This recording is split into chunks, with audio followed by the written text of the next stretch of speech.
Film की शुरुआत होती है एक खौफनाक नाम से, सामी, जो ड्रग्स की दुनिया का बादशाह बन चुका है।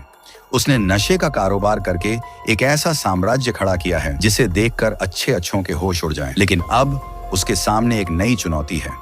ड्रग्स बनाने की जगह कम पड़ रही है। तभी उसे खबर मिलती है कि रुद्रपुर नाम का गांव उपजाऊ जमीनों से भरा है, जहां वो आसानी से गांजा उगा सकता है और अपना काम बढ़ा सकता है। ये सुनते ही सामी का लालच और भी बढ़ जाता है। वो अपने सबसे भरोसेमंद आदमी वर्धा को बुलाकर हुक्म देता है, मुझे पूरा रुद्रपुर गांव चाहिए, चाहे जैसे भी हो। वर्धा बिना वक्त गंवाए गांव पहुंचता है और चालाकी से पूरा रुद्रपुर हथिया लेता है। अब वो गांव सामी के कब्जे में होता है और गांव की शांति में डर का साया मंडराने लगता है। अब कहानी का रुख साल 2002 हैदराबाद की तरफ मुड़ता है। यहाँ हमें मिलते हैं मूर्ति, जो एक बड़े ऑर्फनेज अनाथालय के मालिक हैं, लेकिन उनके चेहरे पर साफ साफ चिंता की लकीरें हैं।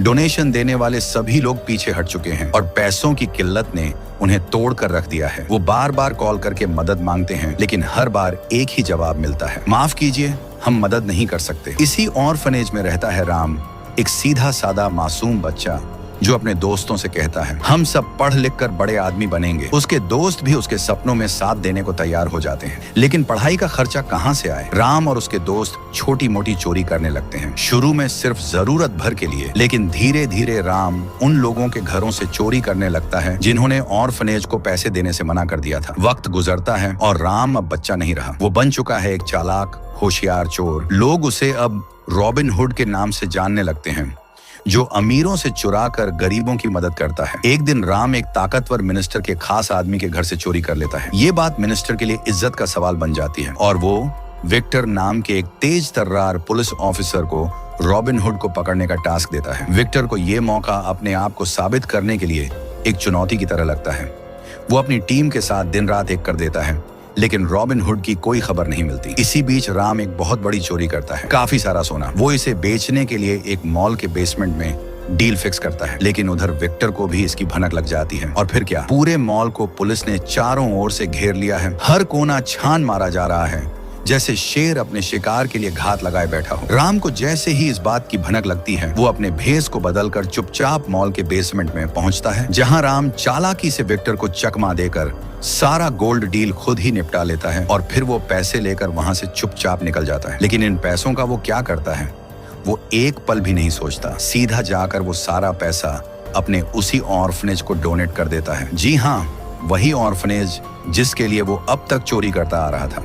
यानी राम की सारी चोरियां सिर्फ उस ऑर्फनेज के बच्चों की भलाई के लिए थी। उधर जैसे ही विक्टर को ये बात पता चलती है कि एक बार फिर रॉबिन हुड उसे धोखा देकर निकल गया है, वो गुस्से से आग बबूला हो जाता है, अपनी पूरी टीम पर चिल्लाने लगता है। और तभी हमें देखने को मिलता है कि राम अब भी अलग अलग रूपों में नई चालाकियों से चोरी करता रहता है और हर एक पैसा उस ऑर्फनेज में भेज देता है। वक्त यूं ही गुजरता जाता है, लेकिन राम का मकसद नहीं बदलता। एक दिन राम एक और चोरी की तैयारी करता है। इस बार उसका निशाना एक हाई सिक्योरिटी अपार्टमेंट होता है, लेकिन उधर विक्टर को पहले ही खबर मिल जाती है कि रॉबिन हुड अगली चोरी करने वाला है। वो बिना देर किए अपनी पूरी टीम लेकर उस अपार्टमेंट पहुंच जाता है, सारे रास्ते बंद करवा देता है। राम इस बार हेलमेट और अलग कपड़ों में आता है, चोरी करता है और भागते भागते बिल्डिंग की छत तक पहुंच जाता है, लेकिन वहां वो बुरी तरह फंस जाता है। विक्टर खुद छत पर पहुंचता है और राम को देखकर जोर से हंसने लगता है। आखिरकार पकड़ ही लिया रॉबिन हुड को, लेकिन तभी उसकी टीम छत पर आती है और बताती है, सर, ये रॉबिन हुड नहीं, ये तो राम है, जिसने कुछ दिन पहले रॉबिन हुड के खिलाफ चोरी की रिपोर्ट लिखवाई थी। ये सुनकर विक्टर हैरान रह जाता है। राम तुरंत कहता है, सर, मैंने अभी अभी छत से रॉबिन हुड को नीचे जाते देखा है। विक्टर गुस्से में आ जाता है, लेकिन राम को आखिरी बार चेतावनी देकर छोड़ देता है, पर जाते जाते उसके मन में शक बैठ जाता है। राम कुछ तो छुपा रहा है, इसलिए वो अपनी टीम से कहता है, राम पर नजर रखो। राम किसी तरह बचकर फिर से ऑर्फनेज पहुंचता है। वहां जाकर सब दोस्तों से कहता है, अब बहुत हो गया, मैं अब चोरी नहीं करूंगा, अब ईमानदारी से काम करूंगा। पुलिस मेरे पीछे है, अगर यही चलता रहा तो एक दिन ऑर्फनेज तक पहुंच सकती है। मैं अब एक अच्छी सच्ची जिंदगी जीना चाहता हूँ। अब सीन शिफ्ट होता है लंदन की ओर। यहाँ हमें एक लड़की नीरा और उसके पिता वासुदेव दिखाए जाते हैं। वासुदेव बेहद अमीर हैं और कैंसर का ऐसा ट्रीटमेंट खोज रहे हैं जो गांजे से बनता हो। साथ ही उनका सपना है कि वो अपनी कंपनी इंडिया में भी खोलें, पर अब तक वो सपना अधूरा है। इधर नीरा अपने पापा से इंडिया जाने की इजाजत मांगती है, लेकिन वासुदेव साफ मना कर देते हैं। इससे नीरा नाराज हो जाती है। मजबूरी में वासुदेव को अपनी बेटी को इंडिया भेजने की मंजूरी देनी ही पड़ती है। और तब हमें ये भी पता चलता है कि नीरा इंडिया क्यों जाना चाहती है, क्योंकि अब तक सब उसे सिर्फ वासुदेव की बेटी के नाम से जानते हैं, लेकिन अब वो खुद की पहचान बनाना चाहती है और इंडिया ही वो जगह है जहां उसके पापा की कंपनी अब तक नहीं पहुंची है। वो चाहती है कि वहां जाकर अपनी अलग पहचान बनाए। वासुदेव अपने एक दोस्त से बात करते हैं और सारी बात बताते हैं। दोस्त सलाह देता है कि नीरा को 10 दिन के लिए इंडिया भेज दो, शायद उसका मन बदल जाए। इधर इंडिया में नीरा अपने पर्सनल असिस्टेंट ज्योति, जो कि एक लड़का है, को सबसे बढ़िया सिक्योरिटी कंपनी ढूंढने को कहती है। ज्योति एक ऐसी कंपनी को कॉल करता है जहां सारे बुजुर्ग लोग काम करते हैं और वहां राम भी काम कर रहा होता है।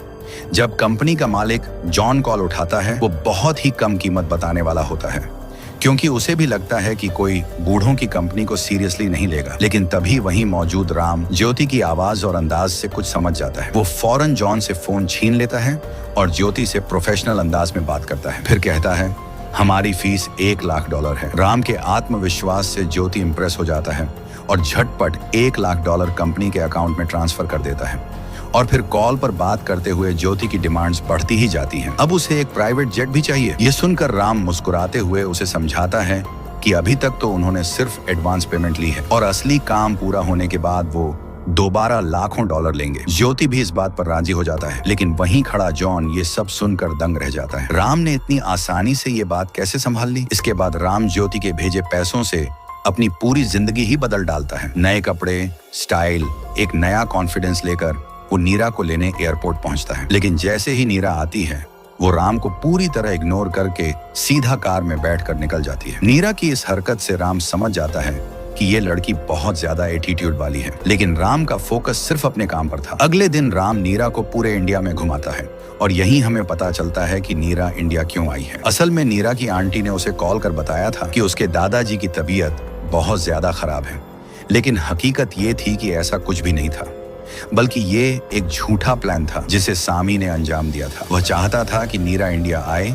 इसलिए उसने नीरा की आंटी से झूठ बुलवाया। फिर अगले दिन नीरा रुद्रपुर गांव जाने से पहले हैदराबाद के एक मॉल में जाती है। जॉन अपनी सिक्योरिटी कंपनी की इमेज चमकाने के लिए वहां नकली गुंडे बुलवाता है ताकि नीरा को बचाकर हीरो बन सके। लेकिन इससे पहले ही सामी के असली गुंडे और नीरा के दादाजी के भेजे हुए लोग मॉल में पहुंच जाते हैं। राम उन्हें पकड़कर सारी सच्चाई पता कर लेता है, लेकिन जैसे ही सामी के गुंडे भागते हैं, वो गलती से एक दूसरी लड़की को किडनैप कर लेते हैं। नीरा के दादाजी के लोग उनका पीछा करते हैं, लेकिन सामी के आदमियों को शक हो जाता है और वो उन लोगों को मारकर वहां से फरार हो जाते हैं। इसके बाद राम, नीरा और जॉन रुद्रपुर गांव पहुंचते हैं।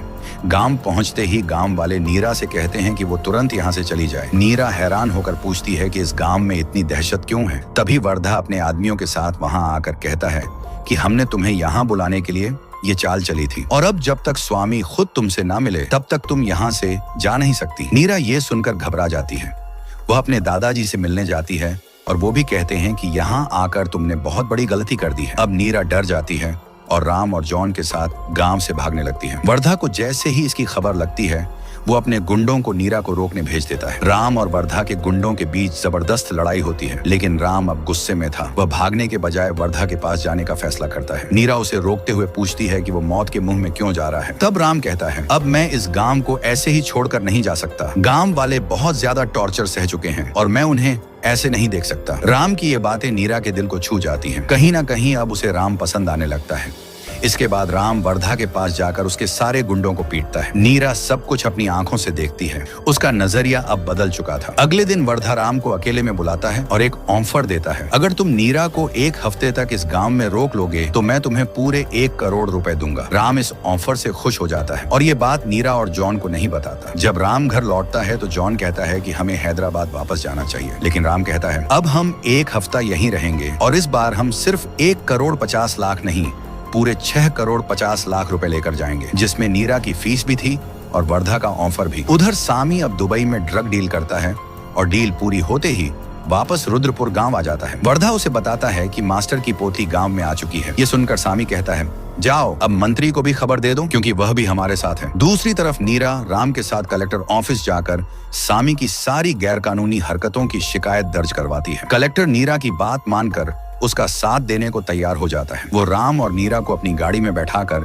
सामी के लिए जाने लगता है। फिर वहां पहुंचकर वह कलेक्टर सामी को देखकर अपना मुंह नीचे कर लेता है और यह देखकर नीरा समझ जाती है कि यह कलेक्टर भी बिक चुका है। फिर नीरा आगे बढ़कर सामी के सामने एक ब्लैंक चेक फेंकते हुए कहती है कि वह पूरा गांव खरीदने के लिए तैयार है। यह सुनकर सामी का गुस्सा 7वें आसमान पर चढ़ जाता है। फिर राम नीरा को कार के अंदर बैठाकर सामी के पास जाता है और कहता है, मुझे पता है कि तूने कलेक्टर की कुर्सी के ऊपर अपना कैमरा लगा रखा है और जब हम तेरे खिलाफ गांजे की रिपोर्ट करने गए थे तब तूने सब कुछ सुन लिया था ना। वैसे तूने और कहां-कहां कैमरा लगा रखा है। ये बातें राम सामी से कह रहा होता है। साथ ही राम सामी को यह भी बताता है, मैंने पहले तेरे आदमी वर्धा को खूब मारा है, शायद उसने अभी तक तुझे बताया नहीं है। जो सुनकर सामी को बहुत गुस्सा आता है और वह राम को मारने की धमकी देता है, लेकिन तब कलेक्टर उसे रोकता है और कहता है, हमें अभी कुछ भी नहीं करना चाहिए, पहले हमें गांजे को गाने का सर्टिफिकेट चाहिए और उसी के लिए हमें नीरा के साइन चाहिए। यही कारण था कि सामी ने नीरा को धोखे से यहाँ बुलाया था। फिर सामी भी कुछ नहीं कहता। अगले दिन सामी को डेविड का मैसेज आता है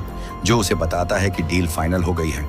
ये सुनकर सामी खुशी से झूम उठता है और अपने आदमियों से गांजे के पैकेट बनवाने का आदेश देता है। जैसे ही सारे पैकेट तैयार हो जाते हैं, सामी डेविड को कॉल करने लगता है, लेकिन उसका नेटवर्क ही नहीं आता। यही हमें पता चलता है कि वह मैसेज भेजने वाला कोई और नहीं बल्कि राम था, जिसने सामी का फोन हैक कर लिया था। अब जैसे जैसे सामी पैसे भेजता है वैसे वैसे उन सभी लोगों के फोन हैक हो जाते हैं। राम पैसे सीधे ऑर्फनेज को डोनेट कर देता है क्योंकि राम का दोस्त टेक्नोलॉजी के बारे में जानता था और चोरी तो राम का बाय हाथ का खेल था। फिर जब सामी को पता चलता है कि उसका सारा पैसा एक ऑर्फनेज को डोनेट हो गया है तो वह अपने आदमियों को ऑर्फनेज भेज देता है। इस बारे में राम को भी पता चल जाता है। तब राम जल्दी से अपने दोस्त को कॉल करके सामी के फोन पर ऑर्फनेज के ओनर की फोटो लगाने को कहता है ताकि अगर कोई आंच आए तो सारी मुसीबत राम पर आए, बाकी किसी पर नहीं। फिर सामी जब राम की फोटो देखकर शॉक्ड हो जाता है तो वह राम और नीरा के दादाजी को किडनैप कर लेता है। हम देखते हैं कि सामी के आदमी राम को बहुत सारा गांजा खिलाते हैं और मारने लगते हैं और यहीं हमें नीरा के दादाजी और राम का रिश्ता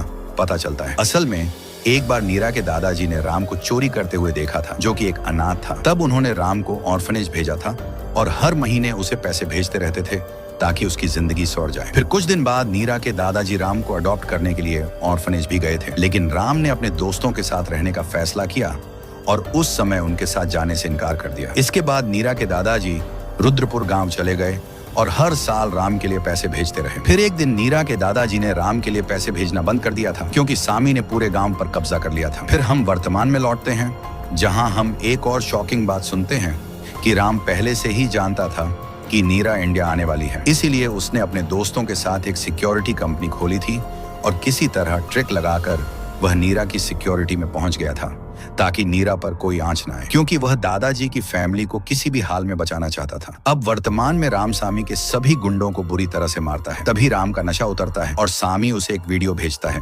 जिसमें गांव के लोग गांजा बना रहे होते हैं। ये देखकर राम डर जाता है कि अगर ये वीडियो बाहर आई तो पूरा गांव अरेस्ट हो जाएगा। इसलिए राम सामी से कहता है, तुम्हें जो डील करनी है कर लो, हम तैयार हैं, लेकिन गांव वालों को कुछ भी नहीं होना चाहिए। इस पर सामी नीरा से पेपर्स पर साइन करने के लिए कहता है ताकि उसे गांजा बेचने की परमिशन मिल जाए। असल में राम के पापा की कंपनी के नाम पर सामी यह सब करने वाला था। वह राम से कहता है कि वह सारा गांजा एक्सपोर्ट कर दे, जिसके बाद राम को न चाहकर भी वह सारा गांजा एक्सपोर्ट करना पड़ता है। अगले दिन राम सामी से मिलने उसके घर जाता है। वहाँ सामी अपने आदमियों को ढूंढने लगता है तो राम बताता है, वो सब तो अभी गांजे के नशे में सो रहे हैं। मैंने तुझे कहा था ना कि तू किसी का भी कुछ नहीं बिगाड़ पाएगा, अब तू देख ऐसा ही होगा। इसके बाद राम और सामी के बीच लड़ाई हो जाती है, लेकिन तभी विक्टर वहां पहुंचकर सामी पर फायरिंग कर देता है और सामी से कहता है, मुझे पता चल गया है कि तू ही रॉबिन हुड है। सामी विक्टर से कहता है, नहीं सर, मैं रॉबिन हुड नहीं हूँ। लेकिन विक्टर उसकी एक भी बात नहीं सुनता और उसे अरेस्ट कर लेता है। विक्टर को यह सब पता चल चुका था कि सामी ने ही ऑर्फनेज को इतना सारा पैसा भेजा है जो कि राम ने अपने दोस्त के जरिए भिजवाया था।